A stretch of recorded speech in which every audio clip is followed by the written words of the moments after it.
You know, when you think about what makes a sponsorship program successful, your mind probably goes straight to the funding, the logistics, maybe the impact reports. But what if the most important piece of the puzzle is something we tend to file away as a soft skill instead of the hard and fast strategic core that it really is? We're going to dig into why trust is the invisible engine that makes the whole thing work. So just think about this for a sec. What's the one thing, the single element, that if it disappears, the whole program just collapses? It doesn't matter how much money you have in the bank. Is it your donor list? Your fancy program design? Nope, it's not the money. It's trust. Trust is that invisible force driving everything forward. Without it, sponsorships get shaky, donors start to get skeptical, and the communities, well, they don't get the support they need.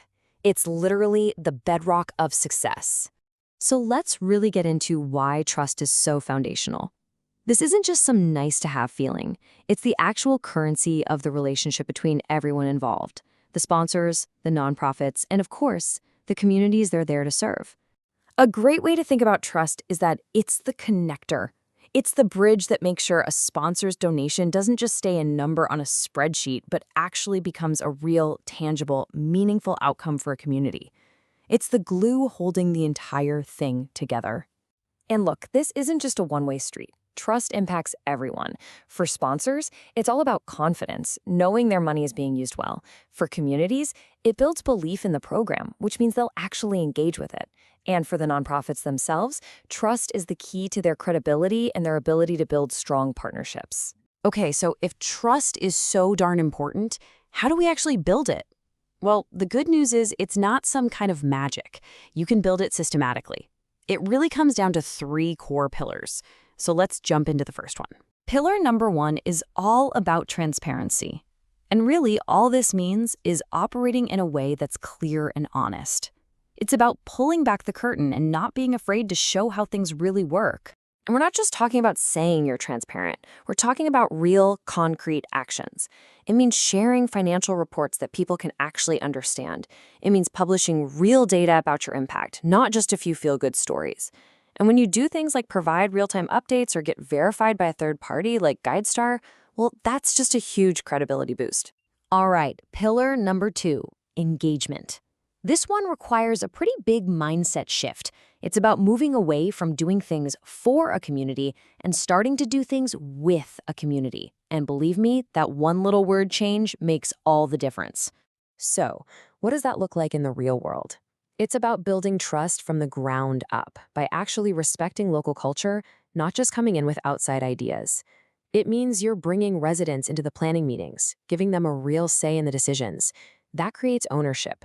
And when you prioritize hiring local people, you're not just creating jobs, you're investing in the community's future. And that brings us to our third and final pillar, communication. You know, this is where things can so easily fall apart. Keeping donors in the loop isn't just another task on your to-do list. It's a vital part of building that relationship and reinforcing trust. So what does great communication actually look like? Well, it really boils down to three key things. First up, you've got to make it personal. A major corporate sponsor needs different information than a child sponsor, right? Second, make it a two-way street. Create ways for people to give you feedback. And third, be reliable. A consistent, predictable schedule for updates shows you're dependable. Okay, let's be real for a second. Building trust isn't always a walk in the park. There are definitely common barriers that pop up. But here's the trick. You need to see these hurdles not as roadblocks, but as chances to get even better. The good news is, for pretty much every common barrier, there's a straightforward solution. Got misaligned expectations? The fix is to set super clear ones right from the get-go. Are there gaps in communication? Start tailoring your updates. Worried about cultural misunderstandings? Make cultural training a priority for your team. Every problem has an answer. So, we've talked about the why and the how. Now let's get into the nitty-gritty, the what. We're talking about the specific tools and models you can actually use to put all these trust-building principles into practice. And this is a huge question, right?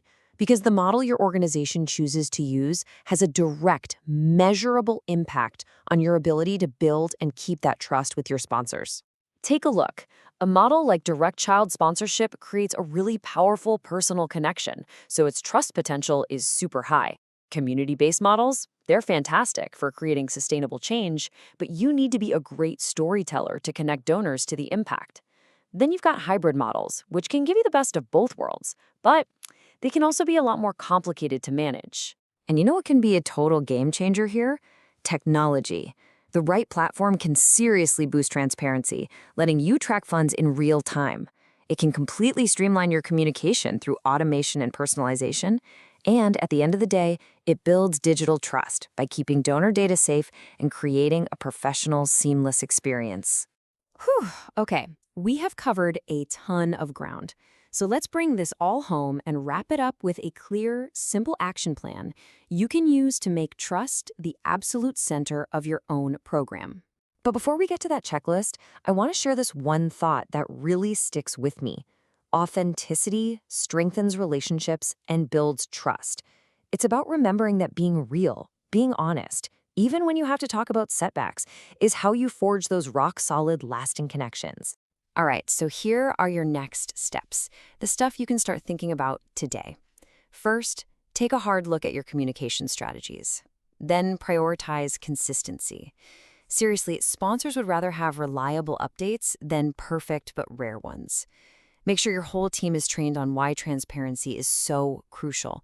And above all, just commit to being honest and accountable in everything you do. So I'm going to leave you with one final question to chew on. Is your organization actively investing in trust with the same focus and energy it puts into fundraising? Because in the end, trust isn't just a part of the program, it is the program.